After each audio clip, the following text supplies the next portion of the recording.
ನಾನು ಸಹನಾ, ನಿಮ್ಮ social science teacher. ನೀವೆಲ್ಲಿ ನೋಡ್ಬೋದು, ಸ್ಟಡಿ ಲೆಸ್ ರಿಮೆಂಬರ್ ಮೋರ್. ಕಮ್ಮಿ ಓದಿದ್ರೂ ಅದು ಜಾಸ್ತಿ ನೆನ್ಪಿಟ್ಕೊಂಡಿರ್ಬೋದು ನೀವು. ಆ್ಯಂಡ್ ಅದಕ್ಕೆ ಡೆಫಿನೆಟ್ಲಿ ಸುಮಾರು ಟೆಕ್ನಿಕ್ಸ್ ಇದೆ. ಆ್ಯಂಡ್ ನಾನಿವಾಗ ನಿಮ್ಗೆ ಹೇಳ್ಕೊಡ್ತೀನಿ ಕೆಲವೊಂದು techniques which are scientifically proven. ಆಯಿತಾ ಮಕ್ಕಳೇ? ಇದು ನೋಡಿ ಲ್ಯಾಬ್ಗಳಲ್ಲಿ ಮನುಷ್ಯನಿಟ್ಟು ಟೆಸ್ಟ್ ಮಾಡಿ ಎಲ್ಲ ಮಾಡಿ ಓಕೆ 100% ಶ್ಯೂರ್ ಇದನ್ನು ಮಾಡಿದ್ರೆ ಈ ಥರ ಆಗುತ್ತೆ ಅಂತ ಹೇಳಿರೋ ಅಂಥ ಒಂದು ಟೆಕ್ನಿಕ್ಸ್ಗಳು, ಪ್ರೂವ್ ಆಗಿರೋ ಅಂಥ ಒಂದು ಟೆಕ್ನಿಕ್ಸ್ಗಳು. ಸೊ ಅದನ್ನು ನಾನೀಗ ನಿಮಗೆ ಹೇಳ್ಕೊಡ್ತಾ ಹೋಗ್ತೀನಿ. ಫುಲ್ ವಿಡಿಯೋ ನೋಡಿ ಖಂಡಿತವಾಗ್ಲೂ ನಿಮಗೆ ಆಮೇಲೆ ಒಂದು ಏನಂತಾರೆ ಒಂದು ಡಿಸಿಷನಿಗೆ ಬರ್ತೀರಾ ನೀವು. ನನಗೇನು ಸೂಟ್ ಆಗುತ್ತೆ, ನನಗೆ ಯಾವ ಟೆಕ್ನಿಕ್ ಸೂಟ್ ಆಗುತ್ತೆ, ನಾನು ಏನು ಮಾಡ್ಬೋದು ಅನ್ನೋ ಒಂದು ಕನ್ಕ್ಲೂಷನಿಗೆ ಬಂದುಬಿಡ್ತೀರಾ. ಆ್ಯಂಡ್ ಅದನ್ನು ಮಾಡ್ತಾ ಹೋಗ್ತೀರಾ. Okay, yes. So smart study techniques every SSLC student should know. So ಆ ಸ್ಮಾರ್ಟ್ ಸ್ಟಡಿ ಟೆಕ್ನಿಕ್ಸ್ಗಳೇನು ಅಂತ ನೋಡ್ತಾ ಹೋಗುವ. First one is active recall. ನೀವು ಪದೇ ಪದೇ ಪರಿಷ್ಕರಣೆ ಮಾಡ್ಕೊಳ್ಳೋದು ತುಂಬ ಇಂಪಾರ್ಟೆಂಟ್ ಆಗುತ್ತೆ. ಆಯಿತಾ? So you are study, recall, practice, ಆಯಿತಾ, ದೆನ್ ರೈಟ್. ಇದನ್ನೆಲ್ಲ ನೀವು ಮಾಡ್ತಾ ಹೋಗಬೇಕು. That is what is active recall. ಓದಿದ ತಕ್ಷಣ ಮುಗೀತು ಅಂತ ಅಂದ್ಕೊಂಡ್ರೆ ಮುಗೀತು, ಅಲ್ಲಿಗೆ ಆನ್ಸರ್ ಮುಗೀತು, ಇನ್ನೇನಪಾಗೋದಿಲ್ಲ. ಸೊ ನೀವು ಮತ್ತೆ ಮತ್ತೆ ಮತ್ತೆ ಮತ್ತೆ ಅದನ್ನು ಓದ್ತಾ ಹೋಗಬೇಕು. ಆಯಿತಾ? ಸೊ ಬರೆದು ಪ್ರಾಕ್ಟೀಸ್ ಮಾಡಬೇಕು. Because at the end of the day ಎಕ್ಸಾಮ್ನ ಬರಿತಾ ಇರ್ತೀರಾ.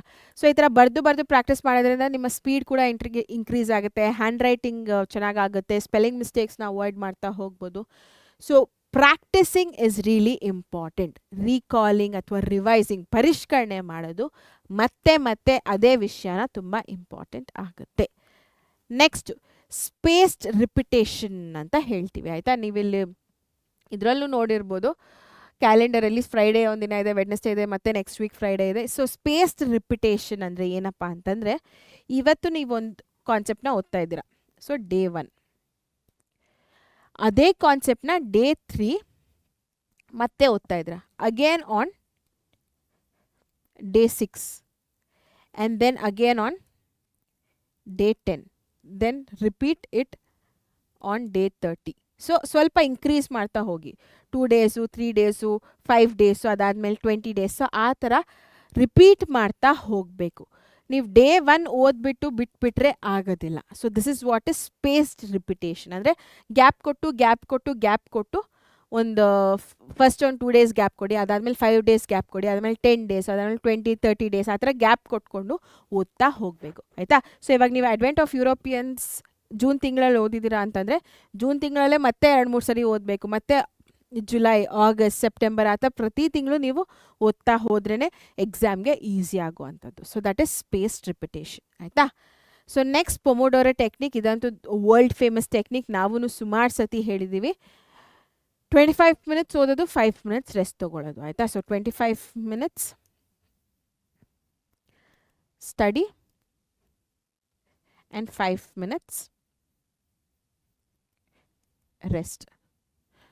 ಹ್ಯಾಂಡ್ ರೈಟಿಂಗ್ ಅರ್ಥ ಆಗಿಲ್ಲ ಅಂತಂದರೆ ಏನು ಬೇಜಾರು ಮಾಡ್ಕೋಬೇಡಿ, ಹೇಳ್ತಾ ಇದ್ದೀನಲ್ಲ, ಕೇಳಿಸ್ಕೊಳ್ಳಿ. ಆಯಿತಾ? I really don't have patience. ಅದು ಈ ಪೆನ್ನಲ್ಲಿ ಕ್ಲೀನಾಗಿ ಬರಿತಾ ಹೋದರೆ ಒಂದು 10 ನಿಮಿಷದ ವೀಡಿಯೋ 20 ನಿಮಿಷ ಆಗುತ್ತೆ. That's the reason. Anyway, so ವಿಷಯ ಏನಪ್ಪ ಅಂತಂದರೆ ಪೊಮೊಡೋರೋ ಟೆಕ್ನಿಕ್ನ ಯೂಸ್ ಮಾಡ್ಕೊಳ್ಳಿ. 25 ನಿಮಿಷ ಓದೋದು, 5 ನಿಮಿಷ ಬ್ರೇಕ್ ತೊಗೊಳ್ಳೋದು, ಮತ್ತೆ 25 ನಿಮಿಷ ಓದೋದು, 5 ನಿಮಿಷ ಬ್ರೇಕ್ ತೊಗೊಳ್ಳೋದು. ನಿಮ್ಗೆ ಎಷ್ಟು ಸೆಟ್ ಸಿಗಬೇಕೋ ಅಷ್ಟು ಸೆಟ್ಸ್ ಮಾಡ್ಕೊಳ್ಳಿ. ಇದನ್ನೇ ಇಂಟು 4 ಮಾಡ್ಕೋಬೋದು, ಇಂಟು 8 ಮಾಡ್ಕೋಬೋದು, depending on your capacity and ಎಷ್ಟು ಓದಬೇಕು ಅದ್ರ ಮೇಲೆ ಕೂಡ ಡಿಪೆಂಡ್ ಆಗುತ್ತೆ. ಈ ಥರ ಮಾಡೋದ್ರಿಂದ ನಿಮ್ಮ ಕಾನ್ಸಂಟ್ರೇಷನ್ ಲೆವೆಲ್ಸ್ ಜಾಸ್ತಿ ಆಗುತ್ತೆ. ಬಿಕಾಸ್ ನಿಮ್ಮ ಬ್ರೈನ್ಗೆ 5 ನಿಮಿಷ ಬ್ರೇಕ್ ಕೊಡ್ತಾ ಇದ್ದೀರಾ. ಸೊ ನಿಮ್ಮ ಬ್ರೈನ್ ಮತ್ತೆ ಫೋಕಸ್ಡ್ ಆಗೋದಕ್ಕೆ ಹೆಲ್ಪ್ ಮಾಡ್ತಾ ಇದ್ದೀರಾ. So this is another world famous technique ಅಂತಲೇ ಹೇಳ್ಬೋದು. ನೆಕ್ಸ್ಟ್ ಬರೋ ಅಂಥದ್ದು ದ ಫೈನ್ ಮೈಂಡ್ ಟೆಕ್ನಿಕ್. ಆಯಿತಾ? ಸೊ ಏನಿದು ಫೈನ್ ಮೈಂಡ್ ಟೆಕ್ನಿಕ್ ಅಂದರೆ ನಾನು ಮಾಡೋ ಅಂಥ ಕೆಲಸ, ಟೀಚಿಂಗ್. ಆಯಿತಾ? ಸೊ ಇಲ್ಲಿ ನೀವು ನೋಡ್ಬೋದು, ಒಬ್ಬ ಸ್ಟೂಡೆಂಟೇ. ಆಯಿತಾ? So she is teaching her friends. ಇದರಿಂದ ಏನಾಗ್ತಾ ಇದೆಯಪ್ಪ ಅಂತಂದರೆ ಅವಳಿಗೂ ರಿವಿಷನ್ ಆಗ್ತಾ ಇದೆ. ಅವಳಿಗೇನಾದರೂ ನಾನು ಎಲ್ಲಾದರೂ ಮಿಸ್ಟೇಕ್ ಮಾಡ್ತಾ ಇದ್ದೀನ ಗೊತ್ತಾಗುತ್ತೆ. ಸೊ ಆ ಮಿಸ್ಟೇಕ್ನ ರೆಕ್ಟಿಫೈ ಮಾಡ್ಕೊಳ್ಳೋದು ಕೂಡ ಈಸಿ ಆಗ್ತಾ ಹೋಗುತ್ತೆ. ಆಯಿತಾ. ಸೊ ಅಕಸ್ಮಾತಾಗಿ ನಾನು ಇವಾಗ ಹೇಳ್ಕೊಡ್ಬೇಕಾದ್ರೆ ನಾನು ಎಲ್ಲೋ ತೊದಲ್ತಾ ಇದ್ದೀನಿ, ನನಗೆ ಬರ್ತಾ ಇಲ್ಲ ವರ್ಡ್ಸು, ನಾನು ಎಲ್ಲೋ ಕಾನ್ಫಿಡೆಂಟ್ ಆಗಿಲ್ಲ ಅಂತಂದರೆ ನನಗೆ ಗೊತ್ತಾಗ್ಬಿಡುತ್ತೆ ನಾನು ಈ ಏರಿಯಾ ಇನ್ನೂ ವೀಕ್ ಆಗಿದ್ದೀನಿ. So I have to work on that. I have to sit in study and then work on that. ಆಯಿತಾ. ಸೊ ಆ ರೀತಿ ನಿಮಗೆ ನಿಮ್ಮ ಒಂದು ವೀಕ್ ಏರಿಯಾಸ್ ಏನಿದೆ, ಏನು ಅರ್ಥ ಆಗಿಲ್ಲ ನಿಮಗೆ, ಅದು ಗೊತ್ತಾಗ್ತಾ ಹೋಗುತ್ತೆ. And also at the same time confidence ಕೂಡ ಬಿಲ್ಡ್ ಆಗುತ್ತೆ. ಆ್ಯಂಡ್ ನೀವು ಹೇಳ್ಕೊಡ್ತಾ ಇರೋದ್ರಿಂದ ನಿಮಗೆ ರಿವಿಷನ್ ಕೂಡ ಆಗುತ್ತೆ. So the Feynman technique is nothing but teaching. ಆಯಿತಾ. So it is completely teaching. ಇದರಿಂದ I told you know revision ಆಗುತ್ತೆ ಆ್ಯಂಡ್ ಕಾನ್ಫಿಡೆನ್ಸ್ ಬಿಲ್ಡ್ ಆಗುತ್ತೆ. ವೀಕ್ ಏರಿಯಾಸ್ ಏನು ಅಂತ ಗೊತ್ತಾಗ್ತಾ ಹೋಗುತ್ತೆ. Okay. So the next is blurting technique. So blurting technique most of the ಟಾಪರ್ಸ್ಗಳು use ಮಾಡೋವಂಥ ಟೆಕ್ನಿಕ್ಗಳು. ಆಯಿತಾ. ಸೊ ಟಾಪರ್ಸ್ಗೆ ಏನು ಮಾಡ್ತಾರಪ್ಪ ಅಂತಂದರೆ ಒಂದು ಕ್ವೆಶನ್ನ ಓದೋ ಅಂಥದ್ದು ಅಥವಾ ಒಂದು ಚಾಪ್ಟರ್ನ ಓದೋ ಅಂಥದ್ದು ಒಂದು ಬ್ಲ್ಯಾಂಕ್ ಶೀಟ್. ಸೊ ಒಂದು ಬ್ಲ್ಯಾಂಕ್ ಶೀಟ್ನ ತಗೊಂಡು ಅದರಲ್ಲಿ ಬರೆಯೋ ಅಂಥದ್ದು ನೀವಿಲ್ಲಿ ನೋಡ್ಬೋದು. ಆಯಿತಾ. ಈ ಹುಡುಗಿ ಕೂತ್ಕೊಂಡು ಬ್ಲ್ಯಾಂಕ್ ಶೀಟಲ್ಲಿ ಬರಿತಾ ಇದ್ದಾಳೆ. ಏನು ಬರಿತಾ ಇದ್ದಾಳೆ? ಓದಿರೋದು ಏನೇನು ನೆನಪಿದೆಯೋ ಅದನ್ನೆಲ್ಲ ಒಂದು ಬ್ಲ್ಯಾಂಕ್ ಶೀಟಲ್ಲಿ ಬರ್ಕೊಳ್ಳೋದು. ಸೊ ಅದಾದಮೇಲೆ ಮತ್ತೆ ಟೆಕ್ಸ್ಟ್ ಬುಕ್ನ ಅಥವಾ ನೋಟ್ಸ್ನ ತೆಗೆದು ನೋಡಿದಾಗ ಏನೇನು ವರ್ಡ್ಸ್ ಮಿಸ್ಸಿಂಗ್ ಇದೆ, ಏನೇನು ಕೀವರ್ಡ್ಸ್ ಮಿಸ್ಸಿಂಗ್ ಇದೆ, ಏನೇನು ತಪ್ಪಾಗಿದೆ, ಏನೇನು ಕರೆಕ್ಟ್ ಆಗಿದೆ ಅಂತ ಎಲ್ಲ ನೋಡ್ತಾ ಹೋಗುವಂಥದ್ದು. ಆಯಿತಾ. So that is blurting technique. First ಓದ್ತೀರಾ, ಬುಕ್ ಮುಚ್ತೀರಾ, ಒಂದು ಬ್ಲ್ಯಾಂಕ್ ಶೀಟ್ನ ತೊಗೋತೀರಾ, ಅದ್ರ ಮೇಲೆ ನಿಮ್ಗೆ ಏನೇನು ನೆನಪಿದೆಯೋ ಅದನ್ನೆಲ್ಲ ಬರೀತೀರಾ, ಬುಕ್ನ ತೆಗಿತೀರಾ, ಮತ್ತೆ ನೋಡ್ತೀರಾ, ಕರೆಕ್ಷನ್ ಮಾಡ್ತೀರಾ, ಎಲ್ಲಿ ರಾಂಗ್ ಆಗಿದೆ ಅದನ್ನು ಮತ್ತೆ ಓದ್ಕೊಳ್ಳೋ ಅಂಥದ್ದು. So that is blurting technique. So next mind mapping. ಇದಂತೂ ನಾನೇ ಒಂದ್ಸತಿ ಐ ಥಿಂಕ್ ಲೈವಲ್ಲಿ ಮಾಡಿದ್ದೆ, ಹೇಗೆ ಮೈಂಡ್ ಮ್ಯಾಪ್ಸ್ಗಳು ಮಾಡೋದು ಅಂತ ಹೇಳ್ಕೊಟ್ಟಿದ್ದೆ ಕೂಡ. ಐ ಥಿಂಕ್ ಅಡ್ವೆಂಟ್ ಚಾಪ್ಟರ್ಗೇನೆ ಮಾಡಿದ್ದೆ ಅಂತ ಅನಿಸುತ್ತೆ. ಒಂದು ಬ್ಲ್ಯಾಕ್ ಆ್ಯಂಡ್ ವೈಟ್ ಟೆಕ್ಸ್ಟ್ ಬುಕ್ನ ತೊಗೊಂಡು ಒಂದು ಪ್ಯಾರಾದಲ್ಲಿ ಓದೋದಕ್ಕಿಂತ ಈ ಥರ ಕನೆಕ್ಟಿವಿಟಿನ ಬಿಲ್ಡ್ ಮಾಡ್ಕೊತಾ ಹೋದರೆ, ಈ ಥರ ಸ್ವಲ್ಪ ಜಾಸ್ತಿ ಎಫರ್ಟ್ ಹಾಕಬೇಡಿ, ಟೈಮ್ ವೇಸ್ಟ್ ಮಾಡಿಕೊಂಡು ಕಲರ್ ಇದರಲ್ಲಿ, ಬಟ್ ಒಂದು ಸ್ವಲ್ಪ ಅಟ್ರಾಕ್ಟಿವ್ ಆಗಿ ಮಾಡಿಕೊಂಡ್ರೆ ಕಾನ್ಸೆಪ್ಟ್ಸ್ಗಳು ಇನ್ನೂ ಈಸಿಯಾಗಿ ಅರ್ಥ ಆಗುತ್ತೆ. ಇನ್ಸ್ಟೆಡ್ ಆಫ್ ಜಸ್ಟ್ ಈ ಥರ ಇದ್ರೆ ಡೆಫಿನೆಟ್ಲಿ ಬೋರಿಂಗ್ ಆಗುತ್ತೆ. ಹೌದಾ ಅಲ್ವಾ? ಬಟ್ ಆ ಥರ ಇದ್ದರೆ ಓದೋದಕ್ಕೆ ಒಂದು ಸ್ವಲ್ಪ ಚೆನ್ನಾಗಿ ಅನಿಸುತ್ತೆ. It is just being creative and smart. So that is mind mapping. ಹೇಗೆ ಮಾಡಬೇಕು ಏನು ಅಂತ ಎಲ್ಲ ನಾನು ಆಲ್ರೆಡಿ ನನ್ನ ಲೈವಲ್ಲಿ ಎಕ್ಸ್ಪ್ಲೇನ್ ಮಾಡಿದ್ದೀನಿ. ನಮ್ಮ ಚಾನಲಲ್ಲಿ ಲೈವ್ ಸೆಕ್ಷನಿಗೆ ಹೋದರೆ ನೀವು ಕೆಳಗಡೆ ಕಾಣಿಸುತ್ತೆ ಮಕ್ಕಳೇ. ಆಯಿತಾ. ಸೊ ಮೈಂಡ್ ಮ್ಯಾಪ್ಸ್ ಅಂತ ಟೈಪ್ ಮಾಡಿದ್ರೂ ನಿಮಗೆ ಸರ್ಚ್ ಬಾರಲ್ಲಿ ಸಿಗುತ್ತೆ. ಒಂದು ಸತಿ ನೋಡಿ. Next one ಇಂಟರ್ಲೀವಿಂಗ್.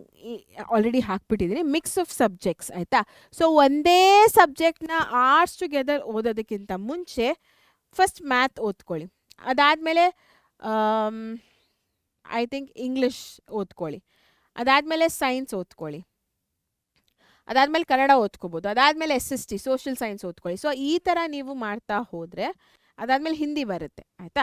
ಸೊ ಈ ಥರ ನೀವು ಮಾಡ್ತಾ ಹೋದರೆ ಕೋರ್ ಸಬ್ಜೆಕ್ಟ್ಸು ಲ್ಯಾಂಗ್ವೇಜಸ್ ಮಿಕ್ಸ್ ಮಾಡಿಕೊಂಡು ಎಲ್ಲ ಓದ್ತಾ ಹೋದರೆ, ಒಂದೇ ಸಬ್ಜೆಕ್ಟ್ ಬರೀ ಮ್ಯಾಥ್ಸೇ ಓದೋದಕ್ಕಿಂತ ಈ ಥರ ಓದ್ತಾ ಹೋದರೆ, ಮಿಕ್ಸ್ ಆ್ಯಂಡ್ ಮ್ಯಾಚ್ ಮಾಡ್ತಾ ಹೋದರೆ ನಿಮ್ಮ ಬ್ರೈನ್ಗೂ ಚೇಂಜ್ ಅನ್ನೋದಿರುತ್ತೆ. ಆಯಿತಾ. ಸೊ ಗ್ರಾಸ್ಪಿಂಗ್ ಪವರ್ ಕೂಡ ಜಾಸ್ತಿ ಆಗ್ತಾ ಹೋಗುತ್ತೆ. So that is interleaving technique, mixing of subjects. ಆಯಿತಾ. ಸೊ ನಂಗೆ ಈಗ ಬೇಗ ಕಮೆಂಟ್ ಸೆಕ್ಷನಲ್ಲಿ ತಿಳಿಸಿ, ಈ 7 ಟೆಕ್ನಿಕ್ಸಲ್ಲಿ ನೀವು ಯಾವ ಟೆಕ್ನಿಕ್ನ ಉಪಯೋಗಿಸ್ತೀರಾ? ಬೇಗ ಜಲ್ದಿ ಟೈಪ್ ಮಾಡಿ ಯಾವ ಟೆಕ್ನಿಕ್ನ ನೀವು ಉಪಯೋಗಿಸ್ಕೋತೀರಾ ಅಂತ. ಓಕೆ, ಟೈಪ್ ಮಾಡಿದ್ರಾ? So will see. Remember more by doing less but doing it better. ಆಯಿತಾ.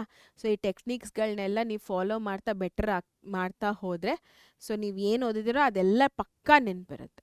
You don't worry only about that. ನಾನು ಹೇಳಿದೆ ಅಲ್ಲ, ಎಲ್ಲ ಸೈಂಟಿಫಿಕಲಿ ಪ್ರೂವನ್ ಮೆಥಡ್ಸ್ಗಳಿದು. ಆಯಿತಾ. ಸೊ ನಾನಾಗಿದ್ದರೆ I would choose Pomodoro technique for sure. Pomodoro technique use ಮಾಡ್ತಾ ಇದ್ದೆ. ಆ್ಯಂಡ್ ಫೈನ್ ಮ್ಯಾನ್ ಟೆಕ್ನಿಕ್ನ ಯೂಸ್ ಮಾಡ್ತಾರೆ, ಬಿಕಾಸ್ ನಂಗೆ ಆಲ್ರೆಡಿ ರೂಢಿ ಇದೆ ಹೇಳ್ಕೊಟ್ಟು. ಸೊ ಹಾಗಾಗಿ ಫೈನ್ ಮ್ಯಾನ್ ಆ್ಯಂಡ್ ಪೊಮೊಡೊರೊ ಟೆಕ್ನಿಕ್ನ ನಾನು ಯೂಸ್ ಮಾಡ್ತಾ ಇದ್ದೆ. So what do you prefer? ಬೇಗ ಕಮೆಂಟ್ ಸೆಕ್ಷನಲ್ಲಿ ತಿಳಿಸಿದ್ರಾ? ಸೂಪರ್. ಸೊ ಇಷ್ಟ ಆಗಿದ್ರೆ ಈ ಒಂದು ವಿಡಿಯೋ ಇನ್ಫಾರ್ಮೇಷನ್ ಇಷ್ಟ ಆಗಿದ್ರೆ, ಮ್ಯಾಮ್ ಎಸ್ ಮ್ಯಾಮ್ ನಮ್ಗೆ ಈ ಟೆಕ್ನಿಕ್ಸ್ಗಳೇ ಗೊತ್ತಿರಲಿಲ್ಲ, ಥ್ಯಾಂಕ್ ಯು ಸೋ ಮಚ್ ನೀವು ಹೇಳ್ಕೊಟ್ಟಿದ್ದಕ್ಕೆ ಅಂತ ನಿಮ್ಗೆ ಅನಿಸಿದ್ರೆ ಡೆಫಿನೆಟ್ಲಿ ಲೈಕ್ ಮಾಡಿ. ಆ್ಯಂಡ್ ಸಬ್ಸ್ಕ್ರೈಬ್ ಮಾಡಿ ಮೇಯ್ನಾಗಿ. ಸೊ ಇಂಥ ಬ್ಯೂಟಿಫುಲ್ ವಿಷಯಗಳನ್ನೆಲ್ಲ ನೀವು ಮಿಸ್ ಔಟ್ ಆಗಬಾರ್ದು ಅಂತಂದರೆ ವೀಡಿಯೋಸ್ಗಳಾಗಿರ್ಬೋದು, ಲೈವ್ಸ್ಗಳಾಗಿರ್ಬೋದು, ಈ ಕೂಡಲೇ ಹೋಗಿ ನಮ್ಮ ಚಾನೆಲ್ಗೆ ಸಬ್ಸ್ಕ್ರೈಬ್ ಆಗಿ ಆಯಿತಾ. ಸೊ ನೆಕ್ಸ್ಟ್ ಕ್ಲಾಸ್ ಜೊತೆ ನಿಮ್ಮ ಮುಂದೆ ಸಿಗ್ತೀನಿ. Until then signing off Sahana. Take care. ಬಾಯ್.